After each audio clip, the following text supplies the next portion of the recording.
Something destroyed the most powerful empire in history. And it wasn't an enemy. It wasn't a single war. It was something far more dangerous, something that started from within.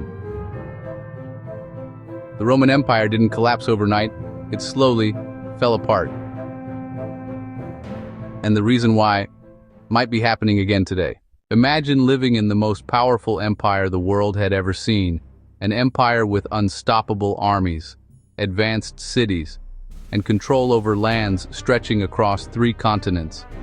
Now imagine watching all of that slowly collapse, not in one moment, not because of one enemy, but because of a series of mistakes, building over time. This is the real story of how the Roman Empire fell, and why it still matters today. At its peak, the Roman Empire was unmatched. It controlled most of Europe, North Africa, and parts of the Middle East. Its roads connected cities like veins in a living system. Its laws shaped civilizations for centuries. And its army was one of the most powerful forces in history.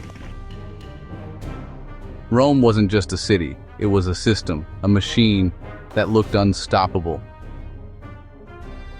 But every empire, no matter how strong, has a breaking point. For Rome, that breaking point didn't begin with invasion. It began from within.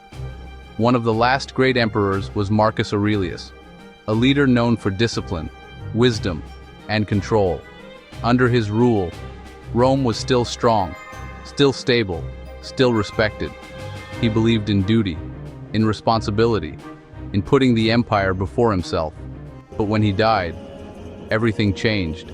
Power passed to his son, Commodus, and Commodus was nothing like his father. He lacked discipline, he lacked vision, and he lacked responsibility. Instead of focusing on the empire, he focused on himself. He even fought in gladiator arenas, not as a protector of Rome, but as entertainment. While the emperor played games, the empire behind him began to weaken. This moment marked the beginning of a dangerous shift. After Commodus, emperors didn't last long. Some ruled for a few years, others for only months. Many were overthrown, some were assassinated. The throne became unstable. And then, something even more dangerous happened. The army started choosing the emperor. Not based on leadership, not based on intelligence, but based on loyalty and power. This created chaos. Imagine a system where leadership keeps changing, where no one has a long-term plan, where every decision is made just to survive the moment. That was Rome.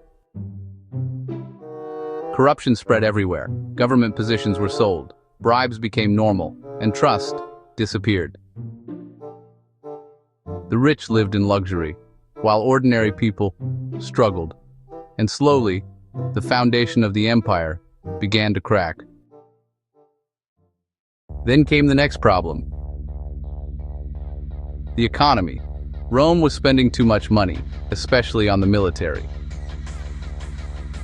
To fix this, they made a critical mistake. They reduced the value of their coins. They created more money, but with less real value behind it. At first, it seemed like a solution, but very quickly, it became a disaster. Prices started rising. Inflation spread across the empire. People lost trust in the currency.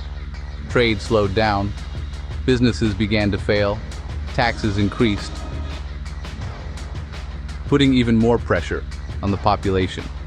Farmers abandoned their lands. Workers lost their jobs.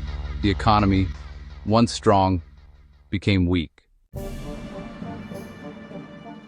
External threats appeared. Germanic tribes moved closer to Roman borders. These were not random groups. They were organized, they were strong, and they were desperate. Some were escaping other invaders. Others saw opportunity. At first, Rome tried to control them. even allowing some tribes to enter the empire. But this decision backfired. Tensions grew, conflicts began, and soon, these groups turned against Rome. Then came the moment that shocked the world. In the year 410 AD, the city of Rome was attacked. For the first time in nearly 800 years, Rome was no longer safe. The psychological impact was massive. The eternal city was now vulnerable.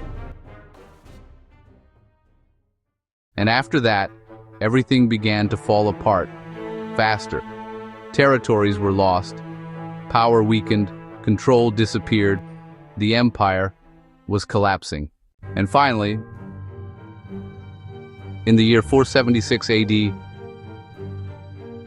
the last emperor was removed from power. There was no final epic battle, no heroic ending, just silence. The fall was complete. But here's the most important part. Rome didn't fall because of one reason. It fell because of many: weak leadership, political instability, economic collapse, corruption, and external pressure. All happening at the same time. And that's what makes this story powerful.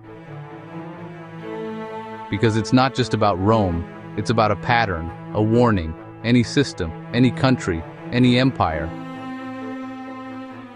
can fall if the foundation begins to break. The fall of Rome was not just history, it was a lesson. And maybe it's a lesson we should pay attention to today. If you enjoyed this story, make sure to subscribe, because the next video will uncover one of the greatest betrayals in history.